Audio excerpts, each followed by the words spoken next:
Bonjour Adrien Quatennens. Bonjour Apolline de Malherbe. Merci d'être là. On va essayer de comprendre quand même pendant cette émission, je le disais pendant le sommaire, ce qui se passe autour de la France insoumise. Vous incarniez la première force d'opposition au début du quinquennat.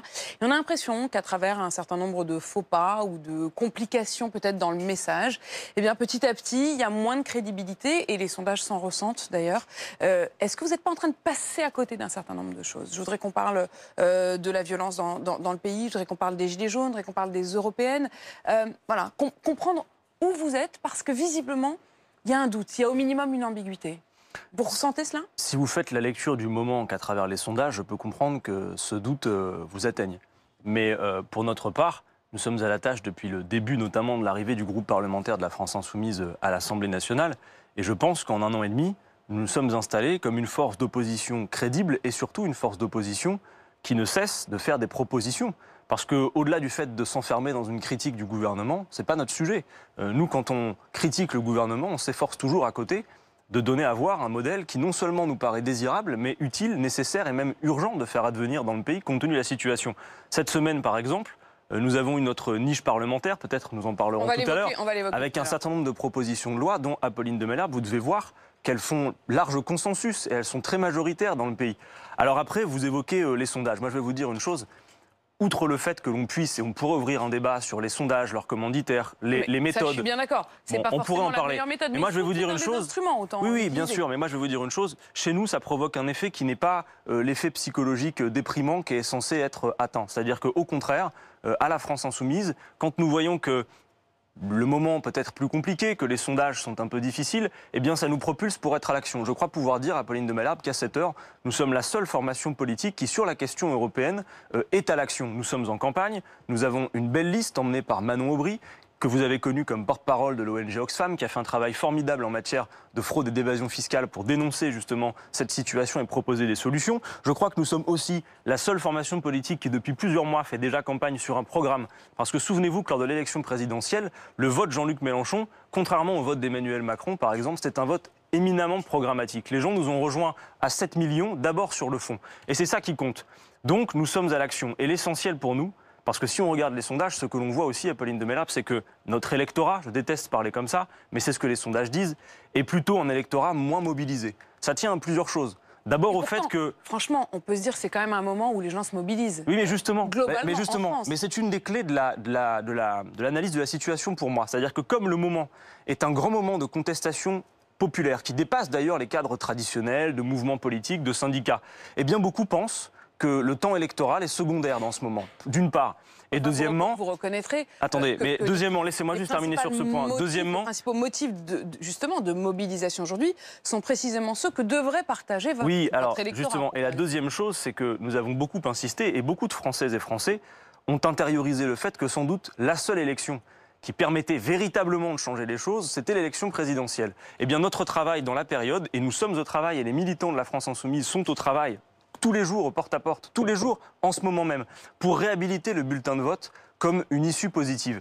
Nous pensons que le bulletin de vote est l'arme démocratique la plus puissante pour traduire la colère qui s'exprime et surtout nous proposons le 26 mai de faire d'une pierre deux coups. Parce qu'il n'est pas question... Vous appelez à une grande manifestation. Il est impensable, Apolline de Malherbe, qu'Emmanuel Macron sorte victorieux d'une telle séquence. Donc je dis à toutes celles et ceux qui nous écoutent, quelle que soit finalement votre motivation pour aller voter, notez que le 26 mai, vous êtes appelés aux urnes pour la première fois depuis qu'Emmanuel Macron et sa majorité sont au pouvoir. Tout le monde aille voter pour les Européens. Et puis par ailleurs, vous avez parlé d'effectivement ce que nous avons mis en circulation, ce mot d'ordre de référendum anti-Macron pour sanctionner sa politique, mais c'est faire la même chose que de sanctionner une certaine construction politique de l'Union européenne, j'en termine, dans la mesure où près de 40% des lois que nous votons ici sont directement impulsées par les directives européennes. Et donc l'Europe, ça compte, et donc aller voter, c'est aussi votre Évidemment, votre et je message. crois vraiment que nous sommes les seuls à faire ce travail. Adrien Quatennens, je voudrais qu'on décline justement cette question sur un certain nombre de points. D'abord, un mot sur le Salon de l'agriculture, qui s'est donc ouvert hier avec Emmanuel Macron, qui a été pendant 14h30 sur le Salon de l'agriculture, qui s'est montré empathique, qui a réussi à ne faire aucune petite phrase, alors qu'on sait que président après président, d'ailleurs c'est pas spécialement gardé pour lui, ils sont extrêmement scrutés pendant cette fameuse journée auprès des agriculteurs, et que là, bon, ça apparaît plutôt comme un sans faute. Est-ce que vous êtes d'accord avec le constat? Non, clairement, Apolline de Malherbe, je pense qu'il n'est pas sérieux de considérer que pour répondre à la crise du monde agricole, il suffirait de passer 14 heures au salon de l'agriculture. De la même manière que pour répondre à la colère populaire qui s'exprime dans le pays, il faudrait faire 6 heures de meeting toutes les semaines en bras de chemise sur toutes les chaînes d'information. Non, je crois que c'est pas suffisant. La qualité, ce qu'Emmanuel Macron devrait plutôt faire, c'est mettre en cause un système agricole qui emprisonne nos agriculteurs. Je veux dire, vous savez qu'un agriculteur se suicide tous les 2 jours. Qu'un agriculteur sur 3 gagne moins de 350 € par mois. Vous imaginez un peu? Ces gens sont d'un courage absolu, doivent toutes et tous nous nourrir et sont prisonniers d'un modèle qui fait que depuis 25 ans, la moitié des exploitations agricoles ont disparu, qu'on a un modèle productiviste qui fait qu'on encourage d'abord et avant tout l'agriculture intensive sur d'énormes exploitations qui empoisonnent et les agriculteurs et nos assiettes et les sols. Eh bien ça, il faut en sortir. Et je crois qu'il y aurait beaucoup à faire parce que vous savez, les techniques existent pour se passer de ce modèle agricole. Mais bien évidemment, tout ça est politique. Je prendrai qu'un exemple. La PAC. C'est quoi, une forme de décroissance dans le monde? Mais en tout cas, aujourd'hui, on voit bien qu'on ne peut pas continuer avec ce système, notamment impulsé par l'Union européenne, qui protège d'abord et avant tout les grandes multinationales. En même temps, la PAC, elle fait partie aussi de ce qui redonne des sous. Mais il faut au moins la réorienter, parce qu'aujourd'hui, la PAC oriente essentiellement ses aides vers les grosses exploitations agricoles. Moi, je vous le dis, nous savons faire. Les agriculteurs bio savent se passer des pesticides, savent organiser une agriculture qui est responsable. C'est d'autant plus enthousiasmant et frustrant que nous savons qu'on peut faire autre chose et qu'il manque de volonté politique pour le faire. Voilà ce que devrait proposer Emmanuel Macron, plutôt que de passer 14 heures au salon pour faire de la communication, ce qui ne change rien au fond de l'affaire et au fait que les agriculteurs sont toujours sous-payés au regard du travail qu'elle leur. Donc c'est un peu la même question d'ailleurs finalement que celle que portent notamment les Gilets jaunes. On va y revenir dans un instant. Je voudrais quand même qu'on parle de cette question d'antisémitisme parce que là aussi il y a eu une difficulté à lire votre positionnement. Alors, je ne veux pas du tout qu'on rentre dans le procès d'intention, parce que vous avez raison. Pourtant, on y est bien rentré, le procès d'intention. Autant rester sur les faits. Et les faits, c'est notamment les mots de Jean-Luc Mélenchon. La déclaration de Jean-Luc Mélenchon sur l'agression dont a été victime Alain Finkielkraut. Je crois que c'est sans ambiguïté, Apolline. Alors, je vous la lis, vous allez lire. Moi, franchement, je la trouve compliquée. Hein. Ah bon? Conscient de l'instrumentalisation de l'antisémitisme, je crois aussi qu'il ne faut jamais laisser passer le racisme. Autour de Finkielkraut, il y avait aussi des gilets jaunes qui voulaient le défendre et s'opposer à l'attaque. Je suis avec eux. Ça, c'est 24 heures après les faits et c'est la première déclaration de Jean-Luc Mélenchon. Conscient de l'instrumentalisation de l'antisémitisme, je crois aussi qu'il ne faut jamais laisser passer le racisme.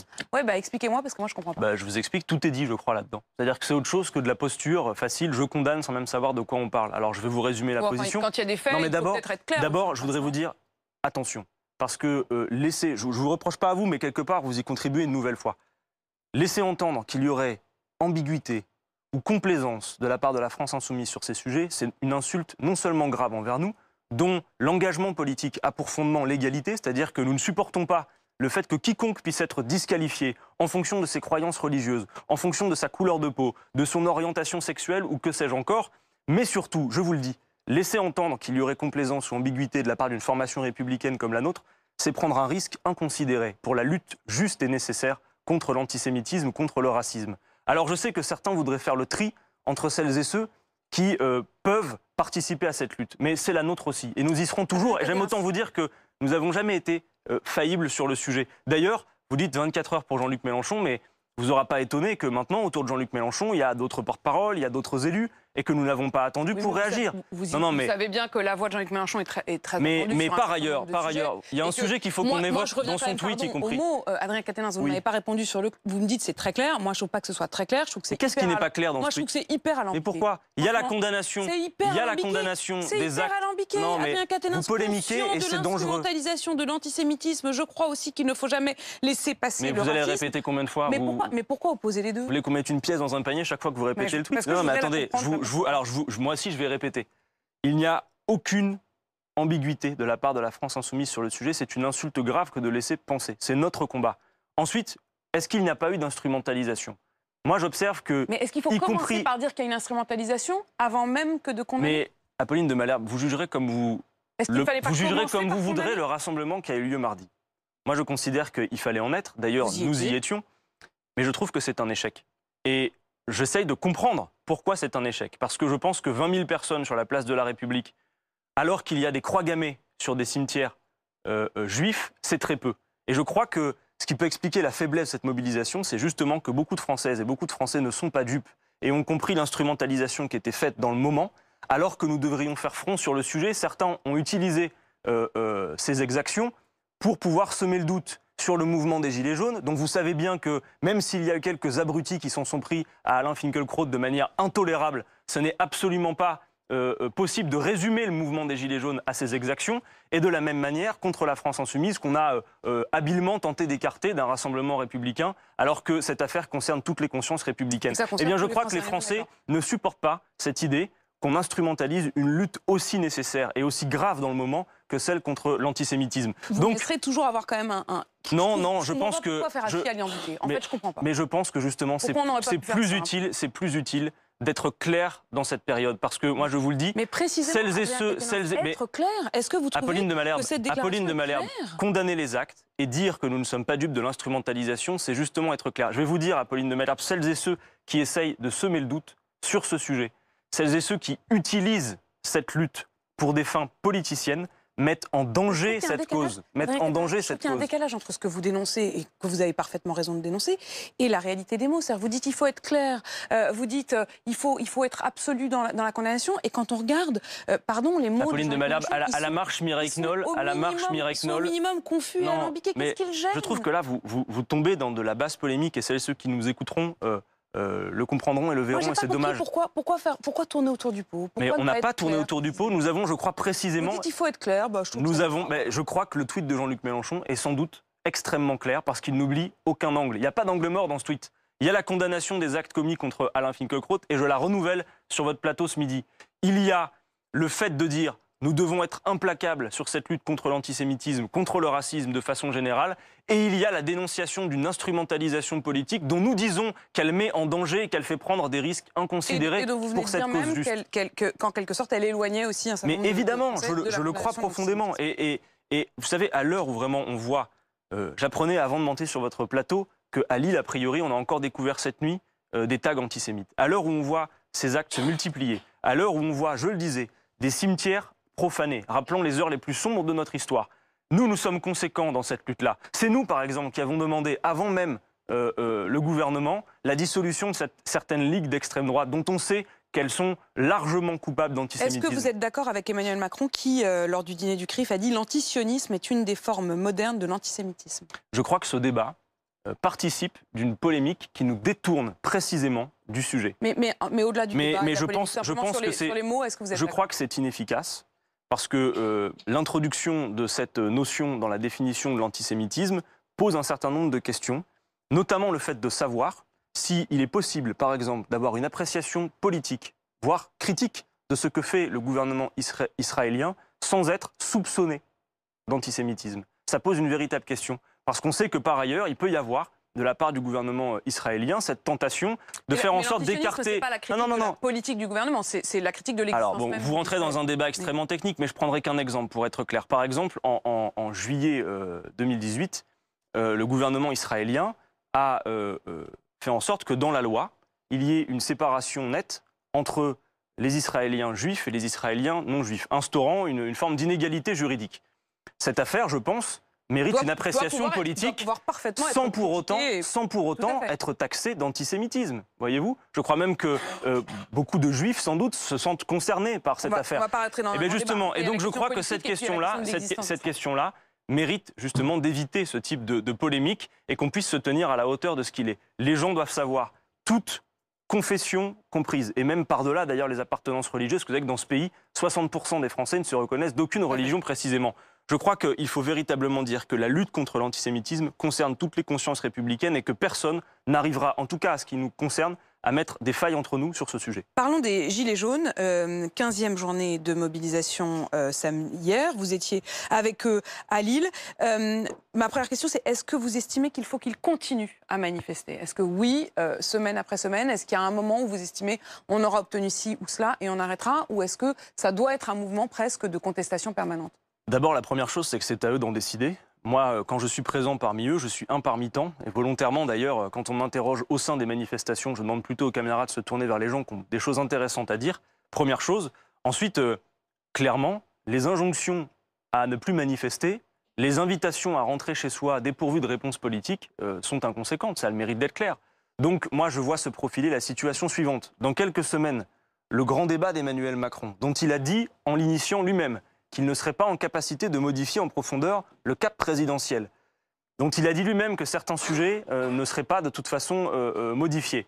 Eh bien, dans quelques semaines, tout le monde va voir que cette affaire visait simplement à occuper tout le monde, à tous les étages, avec une logistique incroyable. Les élus qui ont participé, les Français qui ont bien voulu y participer malgré la mascarade annoncée. Il faudra et donc puis, en sortir quelque vous chose. toutes et tous, les journalistes, qui auraient consacré des heures de travail, alors qu'en réalité, rien n'en sortira en profondeur. Moi, je vous dis, si Emmanuel Macron, à l'issue de ce grand débat, ne rétablit pas l'impôt de solidarité sur la fortune, ne modifie pas en profondeur la fiscalité dans notre pays, ne met pas en place des mécanismes, notamment par exemple le référendum d'initiative citoyenne que nous avons proposé cette semaine à l'Assemblée, qui permettent de répondre à cette crise, eh bien ça va continuer. Et sachez-le, beaucoup de Français n'ont pas encore porté le gilet jaune, mais je pense seront appelés à le faire si toutefois Emmanuel Macron n'entendait pas répondre à cette colère. Il y a quand même une question que je me pose, c'est que vous êtes à leur côté, vous et un certain nombre d'élus de la France insoumise, et pourtant, visiblement, là encore, ça ne prend pas.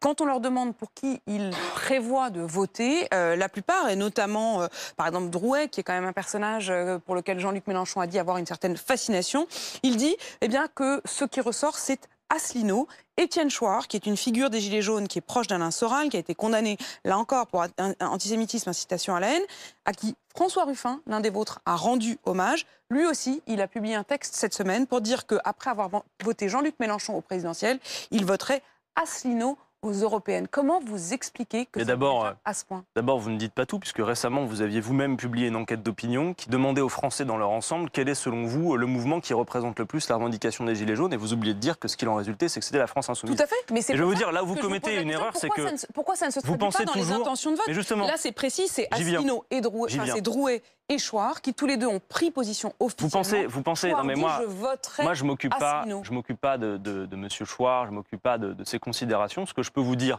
c'est que à chaque fois qu'on nous invite à commenter le mouvement des Gilets jaunes, on a l'impression que, en tant que militant politique, on est simplement voué à faire de la récupération. Moi, ça m'intéresse pas à cette heure de savoir pour qui. Attendez, écoutez-moi. Laissez-moi terminer, s'il vous plaît, Apolline de Malherbe. Moi, ça m'intéresse peu de savoir à cette heure pour qui les Gilets jaunes ont l'intention d'aller voter. Je vous le dis, ça m'intéresse très peu. Par contre, ce qui m'intéresse, c'est de voir quels sont les mots d'ordre qu'ils mettent en circulation. Et excusez du peu, quand ils parlent de référendum d'initiative citoyenne, que nous portons depuis 2012, quand on parle d'assemblée citoyenne qui aurait à refonder nos institutions, quand on parle de justice sociale et de justice fiscale, vous comprendrez, je me sens un peu concerné. Et précisément sur ces points-là, vous les avez défendus, notamment cette semaine, lors de la niche parlementaire, et on va l'évoquer dans un instant avec Olivier Beaumont.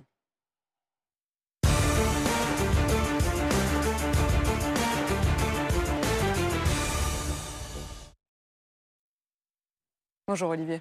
Bonjour Apolline. Bonjour Adrien Quatennens. Je voudrais juste qu'on revienne comme quelques instants sur le propos introductif. Et on vient d'en reparler à l'instant sur les sondages quand même. Est-ce que vous n'êtes quand même pas inquiet, puisqu'il y a encore un sondage BVA qui a été publié hier? Ce chiffre, il est quand même assez parlant. 7,5% d'intention de vote. Vous êtes maintenant en 5e position. Europe Écologie Les Verts est passé devant vous. Il faut quand même rappeler qu'il y a 1 an et demi, Jean-Luc Mélenchon a fait plus de 19% des voix à l'élection présidentielle. Comment vous allez enrayer cette chute vertigineuse? D'abord, je prends ça, comme on vous l'a toujours dit, comme un horoscope, c'est-à-dire avec beaucoup de recul, mais surtout... Il y a un écart quand même. Non, mais...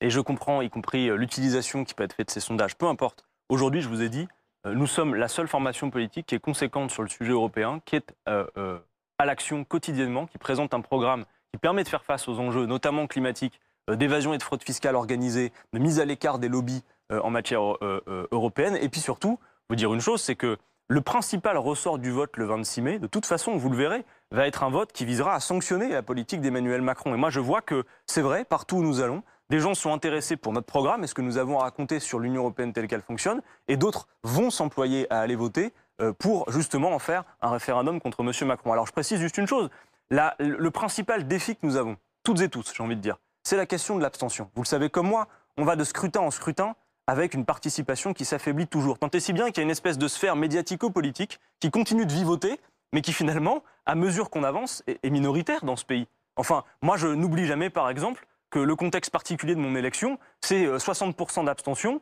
et donc quelque chose qui fait qu'on peut se poser la question de la représentation politique aujourd'hui. Donc nous voulons essayer d'être un rempart pour cela, d'expliquer aux gens partout où ils ne croient plus à la nécessité d'aller voter, alors que d'autres formations politiques, vous devez le savoir, ont théorisé le fait que là où les gens ne votaient plus, il ne fallait plus y aller. Eh bien, la France insoumise fait précisément tout l'inverse. Là où les gens ne votent plus, nos militants sont à la tâche quotidiennement. C'est un travail de fourmi que personne ne fait. Nous ne nous comportons pas en rentier de la politique. Moi, quand je vois des sondages, je me dis pas très bien, depuis mon bureau, eh bien, tel journal nous annonce à autant, c'est ce que nous allons faire. Je me dis comment on organise le fait que dans les prochaines semaines, nous allons chercher les 5, 6, 7, voire 10 points pour gagner cette élection européenne. Voilà ce que nous allons faire. On va voir s'ils y arrivent. Si d'aventure il y avait une liste gilets jaunes, électoralement parlant, c'est une mauvaise nouvelle pour vous? Mais enfin, ça franchement, c'est pareil. Il y a des points de convergence quand même. Mais vous imaginez vraiment qu'à la France Insoumise, on fait encore de la politique à l'ancienne et on se dit, oh là, si les Gilets jaunes font une liste... Non, mais attendez, si les Gilets jaunes décident de faire une liste européenne, c'est leur affaire. Moi, ce que je vois en attendant, sur toutes les listes Gilets jaunes où on me fait des remontées, ou même quand j'en discute avec eux, parmi eux,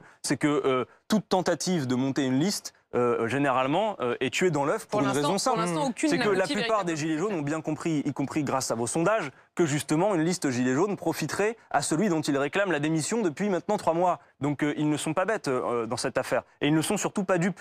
Donc je crois vraiment que c'est en proposant et en allant faire ce travail considérable, alors que l'élection européenne, on le sait, est une élection où traditionnellement les gens s'abstiennent beaucoup, que nous allons y arriver. Et je vous le dis, c'est un travail dur et conséquent, mais méthodiquement, nous le faisons. Et regardez ce que nous déployons sur le terrain. On en est à peu près, je crois, à 30 réunions publiques par semaine où on peut retrouver la France Insoumise. Nous avons le dispositif, vous l'avez vu, des holovannes. Alors vous en pensez ce que vous voulez, mais ça part... Là-dessus, vous avez été hyper innovant. C'est l'hologramme, effectivement, qui, à travers un camion, se promène dans toute la France. Et surtout, ce dispositif va dans des villages où il n'y a pas de militantisme politique, où généralement la politique n'est plus présente. Donc c'est à nous de ramener la politique au peuple, pas l'inverse. Et c'est ce que nous nous employons à faire à l'occasion de cette élection européenne. Sur le plan financier, est-ce que vous partagez l'inquiétude d'autres partis politiques qui ont du mal à recueillir les fonds? On sait que les banques ont du mal à prêter aujourd'hui aux candidats à l'élection présidentielle, à l'élection européenne, pardon. Est-ce que c'est aussi le cas pour la France Insoumise? Vous aurez l'argent nécessaire pour faire campagne? Je crois que oui, on avance plutôt bien dans la discussion avec les banques sur ce sujet, mais c'est clair que vous touchez là... Il y a eu des refus. Vous touchez, je ne suis pas dans le cœur de cette discussion, mais je sais que c'est compliqué.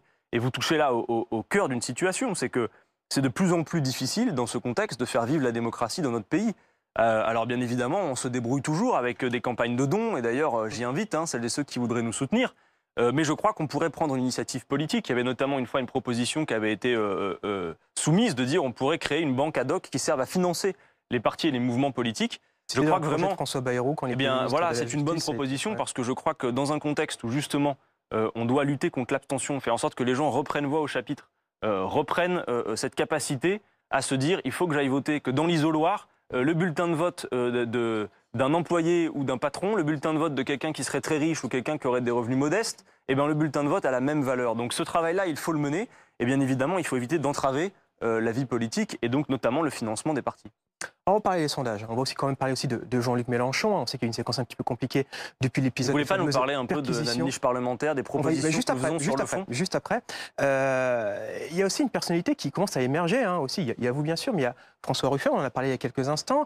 Il sort un documentaire, il publie aussi un livre au vitriol contre Emmanuel Macron. Est-ce que ça veut dire aussi quelque part qu'il y a déjà un match qui est en train de s'installer, notamment dans la perspective de de 2022? Mais c'est incroyable. Franchement, je vous fais une suggestion. François Ruffin, je vous fais une suggestion. Je vous fais une suggestion. Vraiment, à l'avenir, dans vos analyses, qui sont toujours très brillantes, c'est de prendre un prisme moins politicien à vos analyses. Franchement, si vous pensez qu'on en est à se dire qui va battre qui, est-ce qu'il y a un conflit entre... Enfin, tout ce petit monde, dites-vous bien, travaille ensemble. Vous parlez de François Ruffin, on pourrait parler de Mathilde Panot, on pourrait parler d'Alexis Corbière, on pourrait parler de Bastien Lachaud. Je veux dire, des talents et des personnalités autour de Jean-Luc Mélenchon, vous aurez pu apprécier depuis maintenant près de 2 ans, qui en a davantage. Il n'était pas autour de lui, vous dites autour, on s'est un peu posé la question, il y a eu vous rigolez. Une conférence François de presse Ruffin, cette semaine, vous y étiez, François bien sûr, Ruffin et chaque semaine au combat avec nous à l'Assemblée, peut-être tous les jours en consultation dans le bureau de Jean-Luc Mélenchon. Enfin attendez, venez voir ça d'un peu plus près, vous comprendrez qu'il y a beaucoup de choses qui sont fantasmées. Après je comprends que ça fait un storytelling intéressant qui puisse faire vendre du papier. Mais Adrien, les initiatives ne jouez pas non plus les naïfs. Jean-Luc Mélenchon lui-même sait très bien, et vous l'avez dit tout à l'heure, que la question de l'incarnation, elle est importante. Mais évidemment.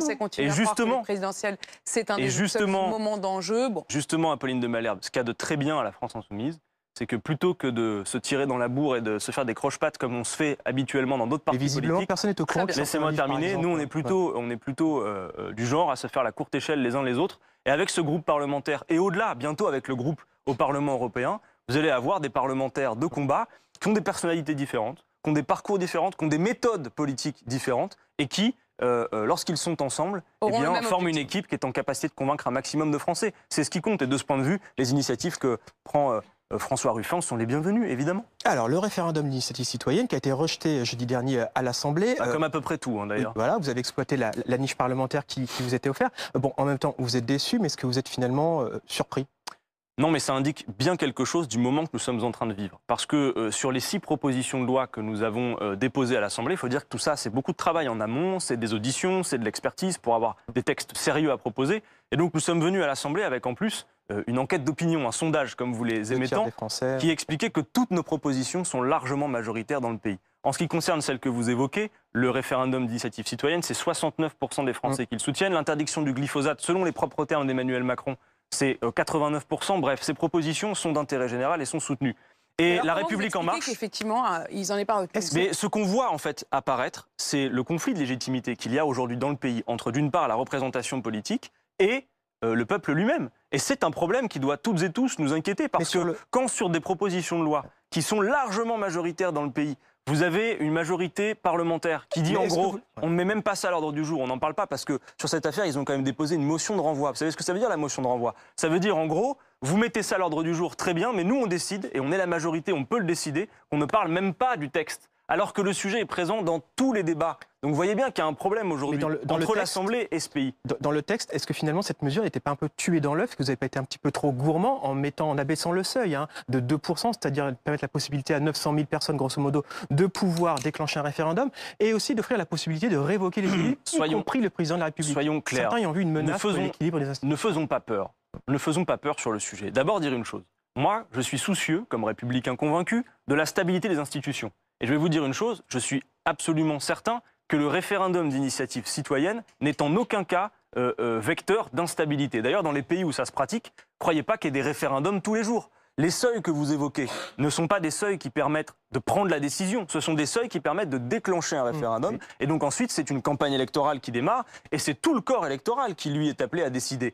Mais si l'on est d'accord, vous et moi, pour dire qu'on a un véritable problème avec l'abstention considérable dans ce pays, il faut qu'on trouve ensemble des mécanismes qui permettent à la fois de conjuguer stabilité des institutions et capacité d'intervention populaire. Je vais vous le dire, en République, on ne connaît qu'un seul souverain, le peuple. Donc il ne faut pas en avoir peur. Et avec ce référendum, nous proposons que oui, le peuple puisse être à l'initiative, proposer des lois, proposer d'en abroger, ou oui, pourquoi pas, le droit de révoquer les élus. Et je vous rassure tout de suite, le droit de révoquer les élus ne veut pas dire non plus que nous allons dégager les élus tous les 4 matins.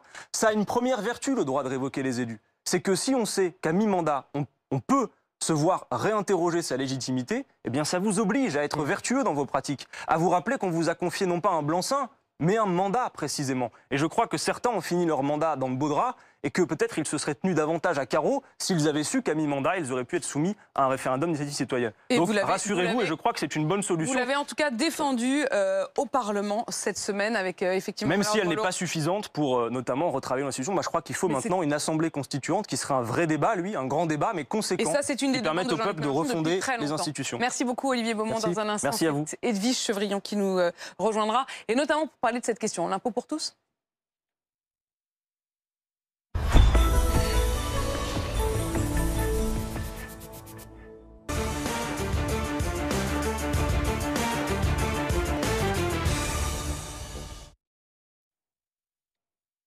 Bonjour Edwige Chevrillon. Bonjour Apolline de Malherbe. Bonjour Adrien Quatennens. Bonjour. Je voudrais qu'on parle de fiscalité, vous l'avez déjà évoqué tout à l'heure, notamment sur le retour de l'ISF. Là, je voudrais qu'on revienne sur cette proposition qui a été initiée dans le journal du dimanche par Jacqueline Gourault, la ministre de la cohésion des territoires. Est-ce que justement, c'est de la cohésion, de la justice sociale, de la justice fiscale? Elle propose un impôt sur le revenu pour tous, c'est-à-dire qu'on gagne 1 euro, ben on paye un impôt tout de suite, comme ça existe dans certains pays du reste. Est-ce que vous êtes favorable ou pas? Est-ce que c'est la justice fiscale? On parlera peut-être après de la justice sociale, parce que à mon avis, je connais déjà votre réponse. Bon, d'abord, la fiscalité, je crois que c'est aussi le cœur du moment politique qui nous occupe. Oui. Je vois que le gouvernement déploie beaucoup d'énergie, notamment avec cette tentative de mettre ce sujet au cœur aujourd'hui de Madame Gourault. Bon, cette affaire, sa proposition de faire en sorte que tout le monde paye l'impôt sur le revenu, si on regarde ce que ça permettrait de rapporter, en fait, on parle d'à peu près 800 millions d'euros dans les caisses de l'État. C'est le consentement fiscal. Oui, bien sûr, on va en parler du consentement fiscal. En attendant, vous dire que si l'État est vraiment préoccupé à faire en sorte de récupérer 800 millions, moi, j'aimerais qu'on déploie beaucoup plus d'énergie pour récupérer, tenez-vous bien, accrochez votre ceinture, les 100 milliards de fraude et d'évasion fiscale qui partent chaque année. Non, non, attendez. On est d'accord, mais attendez, je vais vous répondre. Oui, non, mais c'est le sujet, c'est la fiscalité, d'accord? Et ça fait 1 600 € par an et par contribuable, les 100 milliards de fraude et d'évasion fiscale, d'accord? C'est noté? Ensuite, une fois qu'on a dit ça, moi je crois que... Non, non, le chiffre est vrai, et d'ailleurs on pourra vérifier si vous voulez. Ensuite, je crois qu'en matière de justice fiscale, la question qui est posée aujourd'hui, et d'ailleurs que soulève le mouvement des Gilets jaunes, le gouvernement a été habile à essayer d'entendre dans leurs revendications le fait que ce serait moins de taxes, moins d'impôts. La question du consentement à l'impôt que vous posez, elle est nécessairement entamée quand les gens voient que leurs services publics disparaissent, que des services publics qui étaient des services publics de proximité s'éloignent, et surtout quand ils voient une chose qui est le cœur du sujet. C'est la question de la répartition de l'effort entre tous. Vous savez qu'aujourd'hui... Mais restons sur cette proposition. Je suis d'accord, c'est un peu le Barnum fiscal. Chacun y va. Moi, je vais vous dire ce que je propose. Parce que Jean-Luc Mélenchon, je me souviens d'un débat avec lui que j'avais eu avec lui, il a proposé dans son programme présidentiel. Moi, je suis favorable à une meilleure répartition de l'effort entre tous, qui ferait que les petits payent petits, les gros payent gros, c'est-à-dire en véritable proportion de leurs revenus. Le cœur du sujet aujourd'hui, c'est le fait que tout l'effort est concentré sur les contribuables les plus modestes, qu'on a appelé à la va-vite la classe moyenne, sur laquelle tout l'effort pèse. Moi, je suis favorable, effectivement, à ce que tout le monde paye l'impôt, mais à véritable proportion des revenus. C'est-à-dire un impôt symbolique en bas. Vous avez quand même 2% des Français qui versent 40% de l'impôt sur le revenu. Oui, mais vous savez aussi qu'aujourd'hui, on manque de progressivité de l'impôt et que plus vos revenus sont importants, moins vous payez en proportion de vos revenus. Et c'est ça qui est le cœur du sujet. Avec le système que nous proposons à la France Insoumise, qui ne se contente pas de dire, comme Mme Gourault, qu'il faut que ceux qui ne payent pas d'impôts payent. Laissez-moi terminer, s'il vous plaît. Est-ce que vous supportez juste que je termine ce raisonnement? Je vous réponds sur ce qu'elle pose. Oui, est-ce que vous êtes d'accord que je perçois 1 euro de revenu, je verse... Non, cette affaire n'est pas principielle. Donc je vous réponds. Je suis pour que tout le monde paye, mais que le fait que tout le monde paye soit nécessairement associé à une meilleure répartition de l'effort entre tous et à une refonte fiscale. C'est-à-dire qu'aujourd'hui, vous avez 5 tranches d'impôts. Moi, je souhaite que l'on passe à 14 tranches d'impôts pour véritablement lisser l'effort entre tous. Je conclus par une phrase, si vous me le permettez. Avec ce système que nous proposons, toutes celles et ceux qui gagnent moins de 4 000 € par mois, ça fait beaucoup de monde dans ce pays, y compris ceux qui ne payent pas d'impôts aujourd'hui et qui aura à en payer demain, paieraient moins d'impôts, y compris avec la refonte au niveau de la CSG, de sa progressivité. 14 tranches d'impôts, vous gagnez moins de 4 000 €, vous payez moins d'impôts. Voilà un système qui permet d'avoir de la justice fiscale. De la même manière, comment peut-on accepter ce type de poisson pilote envoyé un dimanche matin quand les Français savent d'abord et avant tout qu'en matière de justice fiscale, le gouvernement aura commencé par supprimer l'impôt de solidarité sur la fortune, qui ne fait pas toute une politique fiscale, je vous l'accorde, mais qui a quand même, si on parle de symbole, vous avez évoqué de symbole, c'est distribuer 1 million d'euros par tête de pipe aux 100 Français les plus riches de ce pays. Voilà ce que ça a été. De la même manière, en matière d'efficacité fiscale, vous savez comme moi que le fameux crédit d'impôt compétitivité emploi coûte aux contribuables français 20 milliards d'euros par an. Cette année, par un petit mécanisme, c'est même 40 milliards. Compte tenu de ce que... il n'y en aura plus. Compte tenu de ce que... Si, c'est pérennisé dans les baisses de cotisation, et vous le savez très bien. Et donc, ça reste 20 milliards d'euros par an.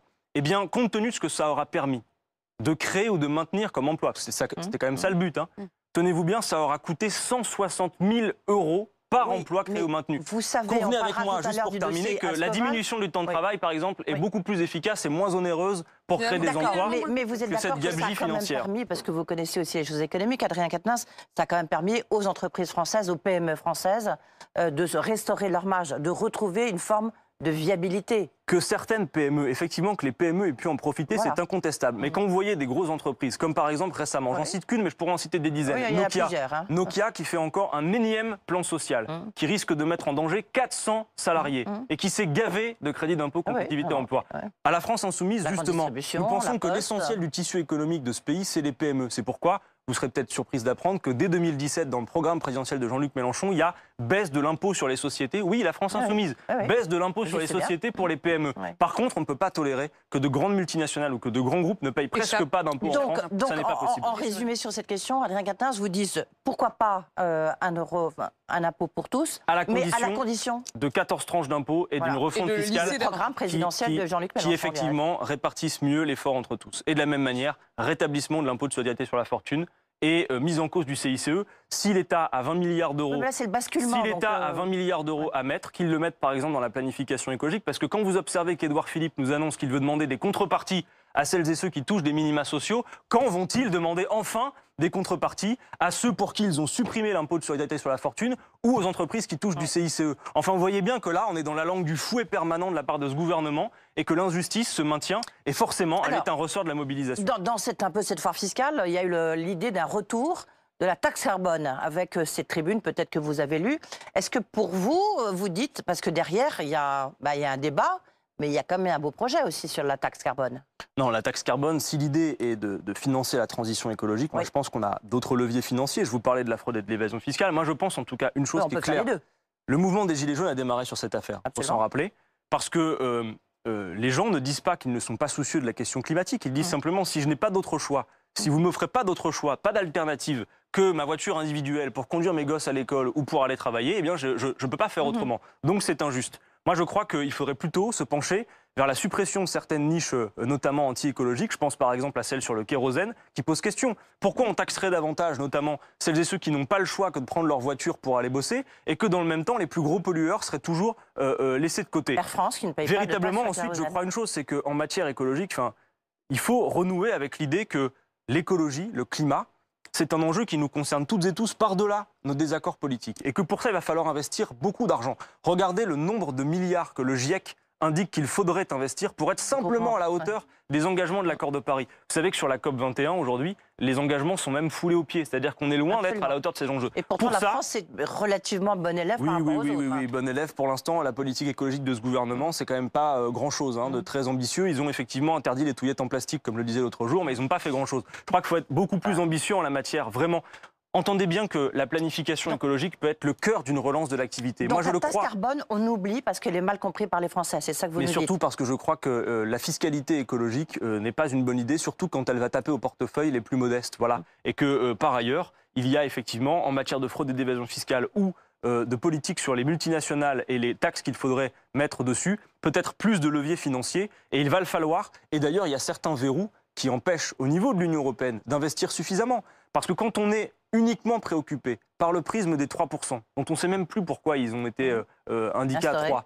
Pourquoi 3 ? Pourquoi pas 5 ? Mais finalement, tout ça, toutes les politiques publiques passent uniquement par ce tunnel de dire il faut passer dans les 3%. Et donc, on est empêché de faire plein de choses. Monsieur Hulot lui-même, quand il a démissionné, disait si on garde cette lame de fond, ces règles-là, on ne peut pas investir à la hauteur de ce qu'il faudrait faire en matière climatique. Et je somme le gouvernement de comprendre que l'enjeu climatique peut être aussi un défi à relever qui soit enthousiasmant. On peut faire en sorte de relancer l'activité avec tout ça. C'est créateur d'emplois. Mais c'est ce qu'ils essaient de faire, mais ça suppose. Mais non, mais vous n'êtes pas sérieuse quand vous dites ça. Dites-moi ce que fait ce gouvernement en matière d'écologie, à part Emmanuel Macron qui parle en bras de chemise avec un fond de scène vert derrière et qui se fait sacré champion de la Terre. Qu'est-ce qui est conséquent dans leur politique en matière climatique? C'est un changement de modèle. Ils ont fait une PPE, changement de modèle. Ils ont fait une politique énergétique. Vous savez très bien que ça n'est pas suffisant. La vérité, c'est que on le sait toutes et tous, notre génération est mise au pied du mur d'un changement de modèle économique. On parlait tout à l'heure d'agriculture. Vous croyez que c'est quelques mesurettes? Non, c'est un changement de modèle. Et c'est porteur que de le faire. Je voudrais qu'on parle d'un dossier quand même, dernière question, Ascoval quand même, parce que pour vous c'est important.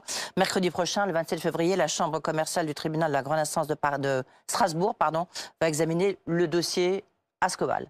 Ascoval, on sait qu'il y avait un repreneur, Altiport, qui devait apporter de l'argent. Il n'apporte pas de l'argent, il n'a pas les moyens nécessaires. Vous avez parlé d'une nationalisation, mais en mettant pourquoi faire? Qu'est-ce qu'il faut faire? Qu'est-ce que l'État peut faire? Parce qu'il y a un carnet de commandes, visiblement, je crois, d'après la CGT, de 8-15 jours. Bon, tout ça est technique, je vais essayer de résumer les choses. D'abord, Ascoval, c'est un site qui se trouve à Saint-Saulve, près de Valenciennes, dans le nord de la France. C'est une acierie qui produit de l'acier fin et dont les principaux clients sont notamment les secteurs du transport et de l'énergie. Je commence donc par vous dire que de mon point de vue, en matière de politique, y compris écologique, si demain nous venions aux manettes pour faire la politique climatique que nous souhaitons de planification écologique, nous avons besoin d'un secteur industriel comme celui-ci. Et je crois précisément qu'on ne peut pas se passer du site d'Ascoval. Emmanuel Macron, en 2015, alors ministre de l'économie de François Hollande, était venu sur site dire la pérennité du site est garantie. Élu président de la République, il est retourné fin 2018 sur site et il a dit vous pouvez dormir sur vos deux oreilles, la pérennité du site sera maintenue. Aujourd'hui, on voit que nous sommes en difficulté. Le repreneur devait effectivement, Altifort, mettre des fonds sur place. J'observe par ailleurs, je glisse au passage que... C'est la fin de cette émission. Juste termine. La Banque de France a dégradé la note du repreneur, ce qui pose question. Moi, je vous le dis pour terminer. S'il n'y a pas de repreneur solide, je crois que oui, l'État doit prendre ses responsabilités et tenir ses engagements. Et donc, pourquoi pas nationaliser le site? même peut-être temporairement, parce que nous avons besoin de cette industrie. Au moins le temps, visiblement, de trouver un repreneur. Merci beaucoup, Eddy Chevrillon. Merci, Adrien Quatennens, d'être venu avec nous. On y voit peut-être un peu plus clair.